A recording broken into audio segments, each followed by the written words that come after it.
The sheriff's knock came like thunder against the silence of my house at 3:07 a.m. By 3:09, my wife was gone. My brother was gone. And my late father's 1967 Mustang Fastback, the last piece of him I had left, was gone too. The night air was cold enough to sting, but inside the house it smelled of brake cleaner and grief. My father had died 6 weeks ago on Highway 26. The cops said it was a single-car accident, a bad luck slide, the kind of phrase people use when they don't have the courage to say someone wanted him dead. We buried him with his favorite watch, the folded American flag from his Navy service, and a promise I made through clenched teeth that I'd protect his car, the same Mustang he rebuilt bolt by bolt after Mom walked out on us. I sat on the cold garage floor staring at the empty space where it used to sit. The oil stains looked like ghosts. The concrete still carried the smell of gasoline and steel, but the hum of life was gone. That's when my phone lit up with a number I didn't recognize. "Is this Ethan Wolfe, owner of a green 67 Fastback?" a man's voice asked. "Yes," I said, my throat dry. "This is Mason from Cascadia Classics. I need you to sit down." "I'm already on the floor," I muttered, half joking, half hoping this was some cruel prank. "The woman who sold me your car forged the title," Mason said. "And the VIN on your frame, it's been swapped. Someone masked a salvage number with a clean plate." The words hit harder than the sheriff's knock. "Who sold it?" He hesitated, shuffling papers. "A brunette, early 30s, small scar on her lip. Came in with a guy who said he was your brother. They told me you were too emotional to handle the paperwork after your father's death." My heart turned to ice. "How much did they get?" $285,000, cash. They said they needed it fast." I pressed a hand to my forehead, trying to breathe. Mason wasn't done. His voice dipped lower, cautious. "There's one more thing. When we lifted the car, something rattled inside the rear frame rail. We cut it open." I closed my eyes, picturing the car being dismembered under bright shop lights. "Tools? A lockbox?" He swallowed. "No, a ring, gold, welded into the frame like a time capsule. Your initials, EW, and today's date engraved inside." My blood ran cold. "Today's date?" "Yeah," he said quietly. "Ethan, why would there be a wedding ring welded into your father's car dated 6 weeks after he died?" The question clawed through my chest. Before I could answer, the line cracked with static. Mason's voice faded. And then, my front door camera pinged. "Motion detected." I pulled up the feed. 2 silhouettes darted across my front lawn, hoods pulled low, faces blurred in the rain. They sprinted toward a black SUV parked across the street. The engine flared, tires hissed, and in seconds they were gone. My pulse thundered. I grabbed my jacket, ran outside barefoot, rain soaking my jeans. The driveway glistened, empty except for a dark streak of oil leading to the road. They'd backed the SUV right where my father's car had always sat, almost as if mocking me. When I came back inside, the house felt different. The wedding photo on the wall was missing. The drawers in my study were open, papers scattered like white noise. On the kitchen table lay a single note in my wife's handwriting. "Don't call." You wouldn't understand. No signature. Just that. I sank into the chair, the words burning into my skull. My wife, Clara, had always hated the car, said it smelled like the past. My brother, Nate, on the other hand, had always envied it. He'd wanted Dad's attention, the shop, the inheritance, everything. I used to laugh off his jealousy. Not anymore. The phone buzzed again. "Same unknown number." Mason's voice returned, sharper now. "Ethan, listen carefully. That ring wasn't just welded in, it was hidden like evidence. There's something inside it, maybe micro-engraved text. You need to see it." I barely heard him. My eyes were fixed on the doorbell cam still looping the footage. The taller silhouette, Nate's height, Nate's gait. The shorter one, Clara's jacket. The pieces clicked together like a loaded gun. "Mason," I said slowly, "where's the car now?" He hesitated. "Still here on the lift. But if what I think is true, someone's going to come looking for it soon." "How soon?" He didn't answer. The line died again. I looked back at the note. The words had smudged under a droplet of rain that must have fallen from my jacket sleeve. It blurred the ink, turning "you wouldn't understand" into "you wouldn't stand." A car door slammed outside. Headlights swept through the window blinds. I crept to the edge of the curtain, same black SUV idling at the end of the driveway. 2 figures inside. One looked straight toward the house, eyes glinting in the beam of the dashboard lights.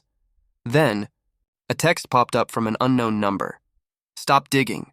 Ethan, some graves should stay closed. I felt every word crawl beneath my skin. The rain hammered harder, thunder growling in the distance. The Mustang, the forged title, the ring, my wife, my brother. It was all part of something I couldn't yet see. But one thing was certain. Someone had killed my father for that car. And now they were coming for me. I stood in the middle of the room, fists trembling, the smell of gasoline and betrayal thick in the air. I didn't know whether to call the cops or start digging through my father's old tool chest for answers. The ring, the car. The truth welded into steel. And somewhere in the darkness beyond the headlights, my family, the people I loved most, were driving away with everything I thought was mine. By dawn, I was driving through Portland rain so heavy it blurred the world into silver streaks. The wipers fought uselessly against the storm, each sweep revealing my reflection in the windshield. Wild-eyed, sleepless, haunted. I gripped the steering wheel until my knuckles turned bone white. Cascadia Classic sat on the far edge of town. A warehouse dressed like a temple, neon glow, glass walls, and the smell of old engines. Mason was waiting outside under the awning, smoking a cigarette that hissed every time a raindrop hit it. He looked like a man who trusted engines more than people. When I stepped out of the truck, he said quietly, "I kept it safe for you." "But Ethan, what's inside this car? It's not normal." Inside, the Mustang hung on the hydraulic lift, its belly open and bleeding memory. The frame was scarred with new welds, clean, deliberate, too professional to be random repair. Wires dangled like veins cut loose. The rear rail, where the gold ring had been welded, was now a hollow wound. "We didn't put that there," Mason said, pointing to a cavity in the frame. "Someone added that compartment in the last year. Look, fresh metal, modern weld compound. Whoever did it knew what they were hiding." I stepped closer, running my hand along the steel. Cold. Wrong. My father rebuilt this car with 1960s parts and stubborn pride. He never used anything new. Seeing modern weld marks on his masterpiece felt like finding graffiti on a headstone. Mason reached into a drawer and handed me a clear evidence bag. Inside was a small USB drive wrapped in blue painter's tape, labeled in shaky handwriting, "Driver seat." "Found this taped under the seat rail," Mason said. "Didn't look like factory work." My pulse quickened. My father was meticulous. He never left anything inside the car except a map and a rag. If he hid a USB drive, it meant something. Mason led me into his cramped office, the air thick with coffee and motor oil. He plugged the drive into his laptop. The screen flickered, showing a folder of video files, time-stamped from the night of my father's accident. The first clip began. Dashcam footage. My father sat behind the wheel, stopped at a red light, hands gripping the wheel tighter than usual. His face was older than I remembered, carved by worry. He checked the rearview mirror twice, as if he sensed something. Headlights glowed behind him, too close. Next clip. The same night, different angle, grainy security footage from my own driveway. A figure in a hoodie crouched near the Mustang's rear wheel. The hands worked fast, twisting something under the bumper. I leaned closer to the screen, heart hammering. "Pause," I said. Mason froze the frame. The fingers were gloved, but the wrist was bare, a tattoo visible under the sleeve. 2 intersecting arrows. My brother Nate's tattoo. I felt the air leave the room. "That's him," I whispered. Mason looked at me carefully. "You sure?" I watched him get that ink the night he turned 21. We skipped ahead. The third clip, inside the garage, 2 days before the crash. The video captured a familiar argument, me and my father shouting at each other. "You can't sell it," I yelled in the video. Mom left. "All we have is this car." He slammed a wrench on the bench. "You don't understand what this car cost me, Ethan. I'm trying to keep you safe." Then the clip ended abruptly, static swallowing the last words. Mason played the final video. The camera zoomed close on hands, tampering with the brake lines. I braced myself for the tattoo again, but something was different. Mason squinted. "Wait, that's not your brother. What are you talking about?" "Look at the shoes." He zoomed in. The hoodie figure wore white sneakers with a torn loop at the heel. Nate never wore those. The angle caught part of a face reflected in the chrome bumper. Not Nate's square jaw, someone older, heavier. Before I could speak, my phone buzzed violently on the desk. "Unknown number," I answered. Static. Then a distorted voice said, "If you press charges, your father's accident becomes your fault. Check your garage footage from 1:22 a.m. the night before he died. Then look in the glove box of the car Mason bought." The line cut. Mason's eyes darted to mine. "What was that?" "They know I'm here," I whispered. I opened the live feed on my doorbell camera. My stomach turned. The same black SUV was back, parked across the street from my house. Two silhouettes inside, waiting, watching. Then on the feed, one figure stepped out and bent down near my porch. I watched as a manila envelope slid under my front door. Mason turned pale. "Ethan, they're playing with you. They want you scared." "I'm already there," I said. He stood, pacing. "Who are these people? Your wife and brother?" "I don't know anymore." The rain outside intensified, rattling against the tin roof like gunfire. I stared at the Mustang through the office window. It looked more like a coffin than a car now, something that had swallowed secrets instead of roads. Mason spoke quietly, almost to himself. "You know, I've seen this before. Classic cars used to launder money, hide ledgers, smuggle jewelry. Sometimes people welded compartments inside the frame to transport things across borders. But your dad, he was local, right? Why would he need something like that?" I didn't answer. Because deep down I knew. My father was honest, but not naive. He'd been keeping something safe. Something someone was willing to kill for. When I left the shop, the rain had slowed to a whisper. The world smelled of wet asphalt and burnt secrets. I drove home with the USB still in my pocket, Mason's words echoing in my head. At the front door, the manila envelope waited where it had been pushed inside. My name was written across it in neat black ink, my father's handwriting. I picked it up with shaking hands, afraid to open it, afraid not to. Inside was a single photograph, my father standing next to the Mustang, smiling. But behind him, barely visible in the garage shadows, stood a second figure, hood up, face hidden, holding a wrench that gleamed like a weapon, and scrawled across the bottom of the photo in fresh ink, "He's not done yet." The manila envelope felt heavier than paper should. I tore it open with my thumb, and what slid out made my blood run cold. A photocopy of Oregon DMV Form 262, a title transfer and reassignment form. It had my name on it. My signature. My handwriting. Except it wasn't. It was almost mine. Close enough that only I would know it was forged. Someone had spent time studying the loops in my letters, the slant of my E, the tremor in my W. I could almost hear them laughing while they practiced faking me.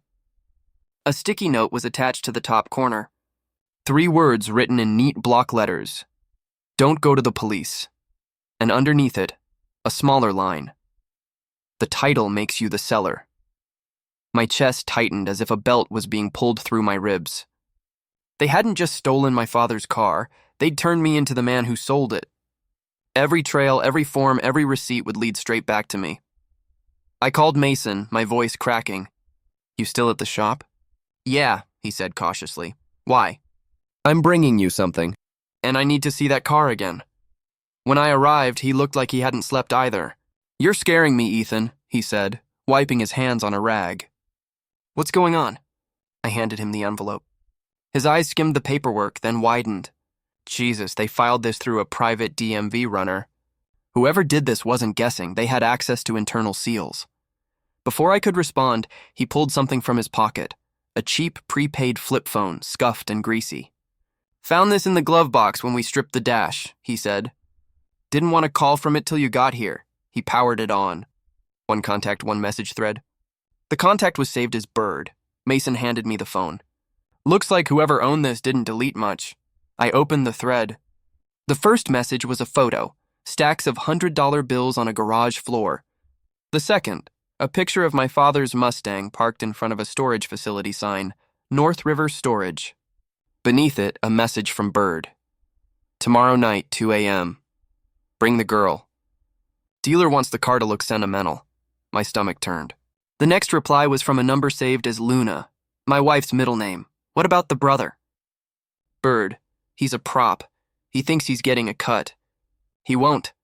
I stared at the screen until the letters blurred. Mason stepped closer. "Luna, that's your wife?" I nodded slowly, words stuck behind disbelief. She set me up. She and Nate. But if she called him a prop, then who the hell is Bird? Before Mason could answer, I opened the old dash cam clips again on his laptop, scrubbing frame by frame through the footage I'd seen earlier. I paused on the hooded figure crouched near the Mustang's brake line. Mason leaned in. "Enhance that section," he said. I zoomed in on the man's face just as he glanced up toward the lens. The image was grainy, but clear enough to see the details that haunted me: the broken nose, the scar through his eyebrow. I'd seen that face at every HOA meeting, every petty warning letter taped to my mailbox. Calder Reese, our homeowners association president. Mason exhaled.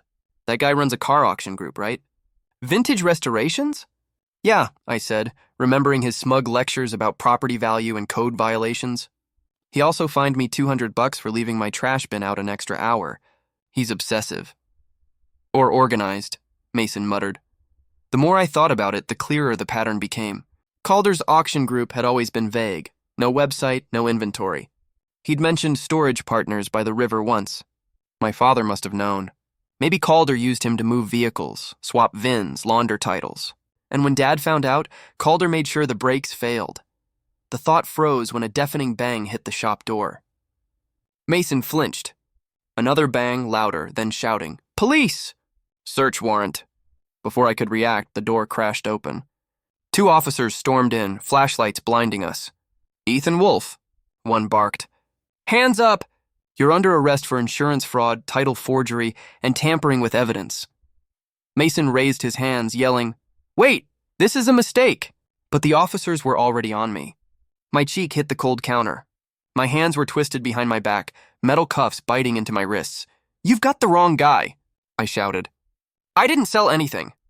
"Tell it to your lawyer," one officer said flatly, pulling me upright. Mason's laptop fell off the counter, the dashcam video still looping, my father's car turning left into the dark, the last turn he ever made.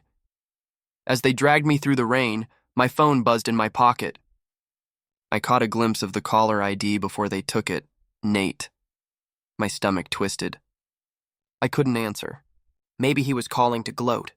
Maybe he was already dead. The ride to the station was silent except for the rhythmic squeak of the windshield wipers. The younger officer in the front seat looked back at me once. "You might want to call a lawyer," he said quietly. I stared out the window. The raindrops on the glass looked like Morse code. HOA, storage, dealer, Luna. Each word blinked back at me in silence, as if the city itself was whispering the conspiracy I'd stepped into. When we arrived at the precinct, they booked me. Fingerprints, mugshot, questions I didn't answer. Finally, a sergeant opened the cell door and said, "You get one call." I didn't think. I dialed a number I hadn't used in years. Harper, my old neighbor from 2 houses down. Retired cop. The man who taught me how to fix a carburetor and how to read people. He picked up on the first ring. "Ethan?" "I'm being framed," I said, my voice shaking. "And I think my father knew this would happen." There was a pause. Then his voice turned solid. "Stay put. I'll handle the rest." Behind me, a TV flickered in the squad room. The headline crawled across the bottom. "Federal Raid, North River Storage, Suspected Money Laundering and VIN Cloning." I turned toward the screen. Helicopter footage showed a sea of classic cars under plastic tarps, glinting like bodies at a crime scene. And at the end of the row, unmistakable even from the sky, my father's green Mustang fastback. Not gone. Not destroyed. Not even lost. Just waiting. And for the first time, I realized this story wasn't about a car. It was about the people who killed to control it. Bail came faster than I expected. Harper knew a judge who owed him a Sunday favor, and within hours I was standing under gray Portland skies again, free in body but chained by confusion. Freedom tasted metallic like a wet penny left too long in your mouth. Harper's old unmarked sedan idled beside me, engine rumbling like a smoker's cough. "We're not going home," he said flatly. "We're going to North River Storage." The words hit me harder than the chill wind. North River, the same name from the messages on that prepaid phone. That's where the photos showed my father's car. If the raid was real, the truth might still be buried there. By the time we reached the lot, the place looked like a war zone. Blue and red lights bounced off corrugated metal walls. ATF jackets swarmed like wasps. Tow trucks lined the perimeter, pulling tarp-covered cars out of their steel tombs. Reporters shouted questions from behind barricades. Harper flashed an old badge, gave a tired smile, and somehow slipped us through the chaos. We stopped at Unit 614, the one listed in the phone's photos. The padlock had already been cut, hanging like a decapitated limb. Harper nodded once. "You ready?" The metal door rolled upward with a shuddering groan. The smell hit first, rust, oil, and something faintly sweet like old gasoline and time. Inside wasn't my father's car, just an empty chassis on blocks and a gunmetal safe sitting in the center like a gravestone. On top of the safe, glinting faintly under the flickering fluorescent lights, lay my father's wristwatch, the same one we buried with him. I froze. Harper stepped forward, frowning. "Either someone dug it up," he murmured, "or you didn't bury your father's watch." I reached out. The metal was warm, almost unnaturally so, like it had been in someone's pocket moments earlier. Beneath the watch, taped under the safe's lip in the same blue painter's tape I'd seen before, was a small silver key. My pulse jumped. The lock turned with a soft click and the safe door creaked open. Inside was a single brown envelope, sealed and stamped by a notary public. The date on it, 3 days before my father's death. I tore it open and read the first line. Addendum to will. If the Mustang is transferred before probate concludes, control of the estate moves to the alternate executor, Luna Wolfe. The words blurred as my stomach dropped. My wife hadn't just stolen a car. She had stolen my father's entire estate by making it look like I sold the Mustang during probate. Everything, our home, his business, his accounts, would legally pass to her. Under the envelope sat a small black object, a fob with no buttons, smooth like polished stone. A note was taped to it in my father's handwriting, "Hold at rear bumper." Before I could process it, my phone buzzed. Mason's name flashed on the screen. I answered with a shaky breath. "Ethan," he said quickly, "you're not going to believe this. The car they showed on the news? The one the feds seized? It's a decoy." "What?" "I've seen it before. VIN cloning rings use twins. The real car has something the fake doesn't. Check the rear valance. If you've got a fob, hold it there. You'll hear a click." I looked at the back wall of the storage unit. Smooth concrete, too perfect. Harper raised an eyebrow but said nothing as I stepped toward it. The air felt colder near that wall, the way it does near a hidden vent.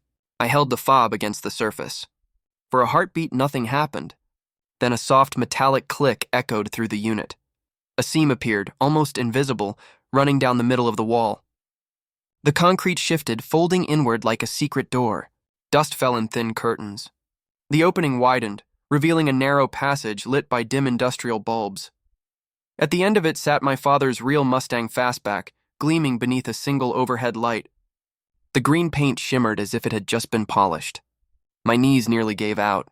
"Oh my God," I whispered. On the driver's seat lay a phone, older model, thick and scratched. Its screen displayed one file, "If you're my son." I pressed play. My father's voice filled the air, trembling yet steady, the way he sounded when giving advice he didn't want to give. "Ethan," he said, "if you're hearing this, it means I had to disappear. Calder Reese runs more than an HOA. He launders money through fake classic sales, flips titles with Form 262s, and silences anyone who knows too much. He used your wife and your brother to get to me. They think I'm dead. Good. That means I'm almost done." I stood frozen, tears mixing with the dust in the air. His voice continued softer now. "I left proof in the car, everything you'll need. There's a ledger behind the rear seat, VIN plates hidden in the rocker, USBs under the tracks. The ring in the frame was for you, a promise I kept too late. Don't let this ruin you. The people who betrayed you aren't who you think. They never were." The message ended. Silence filled the space where his voice had been. Harper placed a hand on my shoulder. "This is going to blow the roof off a courthouse," he said quietly. I reached behind the seat and found the ledger, thick, heavy, bound in worn leather. When I opened it, my breath caught. Pages upon pages of transactions, names, bank wires, account numbers, VIN swaps, signatures, every illegal sale Calder ever touched. And on the final page, 2 names signed together, Luna Wolfe and Nathaniel Wolfe, co-signers, partners. At the bottom, in my father's handwriting, Bird Ames Calder. My phone buzzed again, sharp in the silence. An unknown number. I opened the message, tomorrow, noon, courthouse steps. Bring the ledger if you want your father back. I stared at the screen, then at Harper. He looked at me with that old cop's calm, the kind that hides the storm brewing underneath. They're playing endgame now, he said. I nodded, clutching the ledger to my chest. Then we give them the ending they deserve.